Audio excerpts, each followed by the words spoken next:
Hey YouTube, this is Firewizard23. I just want to do a quick little video here. Well, it might not be quick, but I just want to talk about my opinions on the My Little Pony movie, Equestria Girls. So let's, yeah, Equestria. My little bit. Ignore me, okay? I have no idea how to start these things. I feel so stupid. So, I just watched the entire My Little Pony Equestria Girls movie. Somebody had it up on YouTube. My first, I guess, what I should talk about were my preliminary thoughts regarding this film. I went in with a little bit of apprehension. I'm kind of like, I read the initial premise of the movie and what it was going to be, and the beginning of the premise I liked. Okay, that we have an old student of Princess Celestia. I like that premise. That premise I found really, really interesting because, okay, we've got kind of like a competitor for Twilight. I do like that. That I thought was a really interesting premise. And then I read the other part of it where they go to a world in which they are teenage girls. Oh my god. How do I start with this?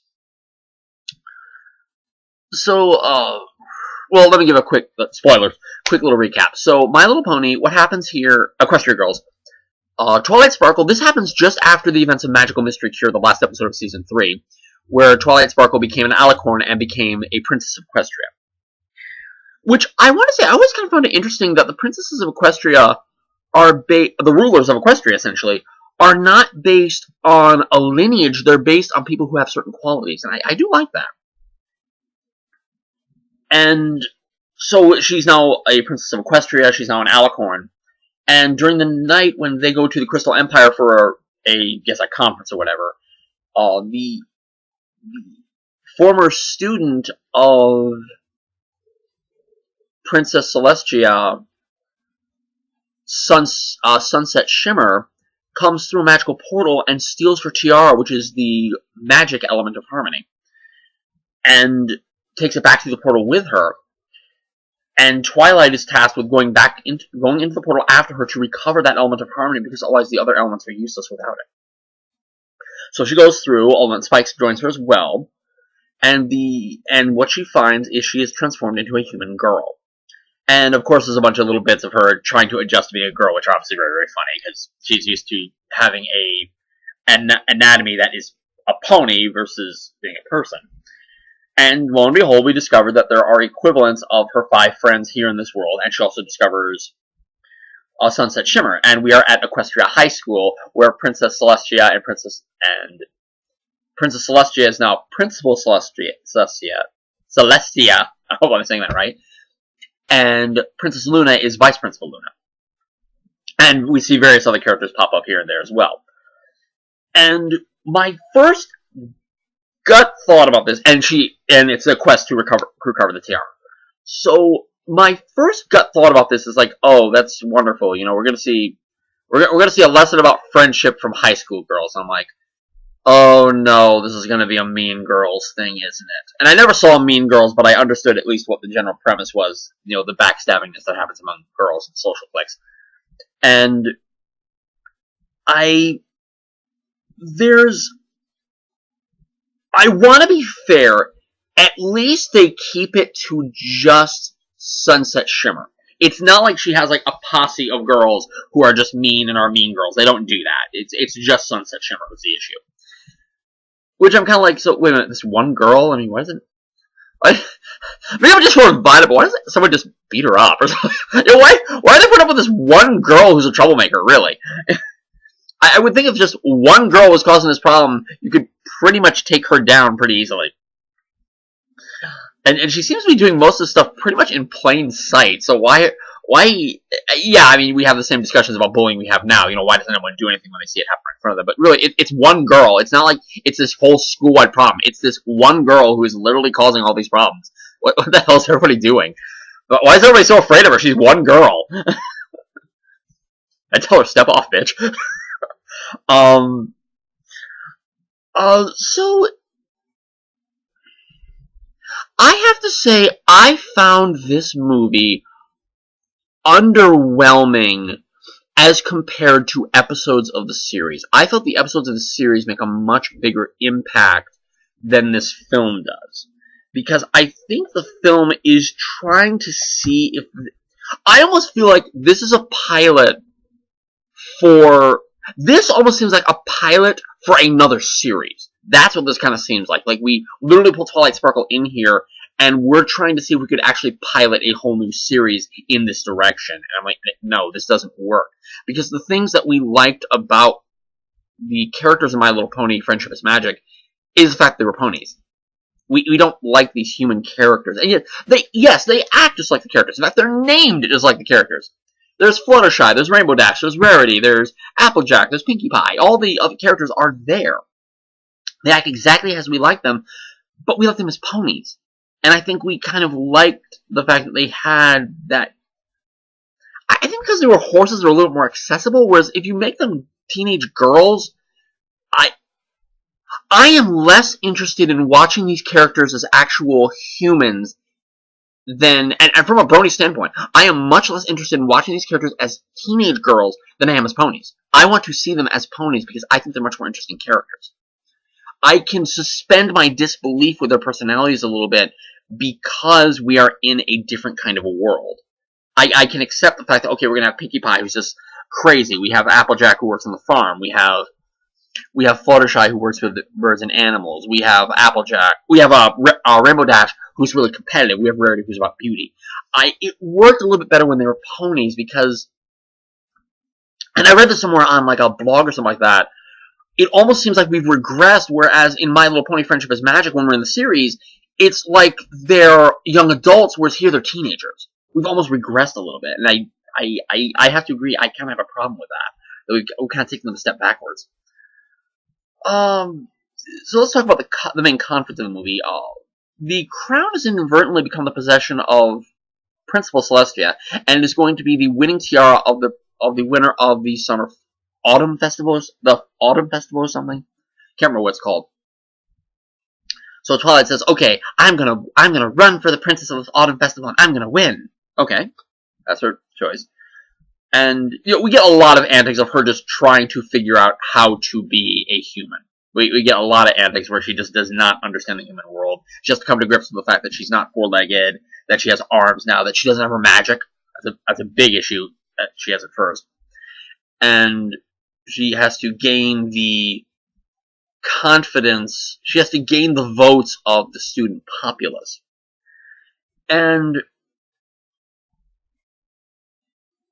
I'm not saying I want it to be like Mean Girls or, God forbid, American High. What was that school? What was that show? That show where, like, a teenager got pregnant, like the Secret Life of the American Teenager, like nothing like that or anything. But I would also argue this is really kind of unrealistic. It doesn't make...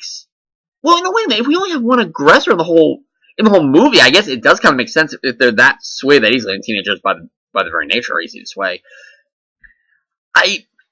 It felt unsatisfying. How they resolved getting her the votes and making her popular, because she's made unpopular by the most common method done today, which is, that people are...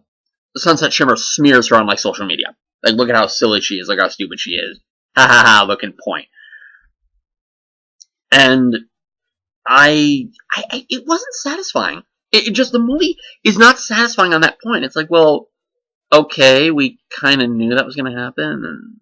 And probably some of the best stuff is, again, when we're dealing with stuff from actual Equestria.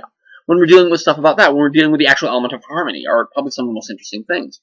At the very end of it, in a very bizarre thing, the element of harmony, it does actually grant Sunset Shimmer powers, but then the actual true element's power returns to Twilight Sparkle, and it enchants all the human versions of her friends and gives them pony wings. And gives them the power of the elements of harmony. Which is weird. I would have actually done an intercut into actual Equestria where the 5 girls there, their powers from their element shoot out into the mirror and would have gone to the girls, and then they could have used the elements of harmony. I hate the fact that Sunset Shimmer wasn't killed. I mean, I know that, like, this thing doesn't want to kill people, I get that, but I don't like that she was left there to be friends with the other girls. I didn't like that. That felt really, really forced. oh, I don't understand how to work any other way. I've always wanted power, and I was too impatient. It's like, yeah, and that because of that, you're not really a satisfying villain. It's like, not. But again, it's because we're in the human world. If we were in Equestria, I would accept that a little bit more. But we're in Equestria High, and it doesn't come across as very fulfilling. Like, I would have, if she had reverted to her pony form, like we saw her as a pony then. We've been like, which I guess no one does that in that world, but I mean, that would have made it satisfying. Okay, we see Sunset Shimmer as she actually is. I can't describe it. As a brony, it felt really forced. The whole thing of, I mean, they didn't really push it, but trying to force a boyfriend on Twilight Sparkle, that was really, really forced. And learn, oh, the potential of the boyfriend is there in the Equestria, in the Crystal Palace. If they force that into the main series, I'm going to be really upset. I mean, unless they help develop it a little more organically. For all the bronies out there, you could avoid this movie altogether, and it would not affect the series at all. The only thing that is added is the potential boyfriend for Twilight Sparkle. That is the only thing that is added, and I guarantee they're probably going to give him an introduction. I guarantee they probably will in Season 4. As a final little side note, that again will go on for a little while, I had a really interesting idea for what could be done with this that could have been a little more interesting. And something that this series has been, and Hasbro have been really, really good about is they've really embraced the brony culture and the fact that there is this male demographic who is absolutely crazy about My Little Pony Friendship is Magic. Instead of taking the the ponies in Equestria and bringing them to a human world, why not do it the other way around? Hear me out. What if we took 6 bronies? Okay, just hear me out. This is total fandom here. But this could be interesting. What if something happens in Equestria where for some reason the elements of harmony stop working, or we lose the 6 girls, so we don't have the ability to actually activate the elements of harmony because we don't have the 6 girls who they relate to. We go to the real world where 6 bronies are watching My Little Pony. They could be really close friends, just with different backgrounds, not necessarily like directly linked to of similarity to these 6 girls. But I thought, okay, we have one guy who likes to throw parties and have a good time. We have one guy who works on a farm. We have one guy who's an amateur but failed prop magician, pull rabbits out of the hat and that sort of thing. We have one guy who is really into pets and wants to become a veterinarian. We have one who's really, really sporty and really athletic. Okay, we have one gay guy who's really into fashion. Why not? Okay, just go with it. Just go with it. I'm a gay guy. I will blatantly admit my favorite pony is Rarity. I will boldly admit that. That is my favorite pony. I have the best connection with her. I like her diction. I like who she is. So why not? There's a gay guy among these 6 friends. Okay. Through the magic of Equestria, these 6 guys, while just watching My Little Pony Friendship is Magic, they are watching the events unfold of the 6 ponies being captured, and they are pulled in through like a magic portal into Equestria, and they are changed into stallions with respective cutie marks, which are the same cutie marks. Unbeknownst, well, they wouldn't know that. But what if they gained cutie marks that are just very similar to the ones of the 6 other girls, and then they are tasked in their quest to discover the bonding of friendship of the 6 of them, and they have to use the elements of harmony and understand the need for their own sense of bravery, and that they need to come together as friends to defeat a great evil and save Equestria. An interesting premise. I thought of it kind of on the spot, but like that would be a little more interesting to me. Like, what if we saw different characters try to achieve the same thing? Could the elements be attuned to other people who have similar ideologies? Could it work as long as they represent those 6 elements? So if I can go down here: laughter, honesty, kindness, generosity, loyalty, and magic. They could represent those 6 elements. It'd be kind of interesting because you had the bad guys like 6 stallions. What are you going to do? And they try to fight them off, but they can't. But then they're like, like, we're going to fight you. Maybe we're not the six ponies, but we represent those elements of harmony. And then stating it loudly and clearly, similar to what happened in the second episode of My Little Pony, where Twilight realizes that they do represent the elements of harmony, and the elements of harmony, if only for just that one brief attack, they shine, come to the stallions, and they can use them because they also represent those six elements. But then, of course, they have to return to the human world, and they relinquish the elements back to the girls. It's an interesting idea. As a My Little Pony fan, if you made a movie that did that, I would watch it. I would be interested to see what happens. And I don't think we'd want to mess with the actual six character traits that make up those elements of harmony. But it would be interesting if we kind of... Because they pretty much are the things that represent friendship. The fact that you're kind, that you're generous, that you're loyal, that you're honest, that there's laughter among you, and finally the idea that friendship is magic in and of itself. So I don't think we'd want to change those elements to reflect something different. Would we want, like, the things that are much more male-oriented, like strength and courage? But I would argue we don't need that, because I would say that those six ideals are representative in males as well. That is something that we have as well. So I say leave those. If we would do that, leave those alone. Don't bother switching those around at all. So that's kind of my thoughts on this.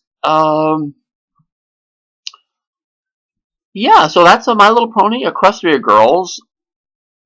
Unfulfilling, thumbs down. Just really unfulfilling. I'm happy I did not buy it. Thank God for pirated movies on the internet. So yeah, that's how I felt about it. This is Firewizard23. Hope I'll leave your comments down below what you think, and take care, and bye-bye for now, everybody.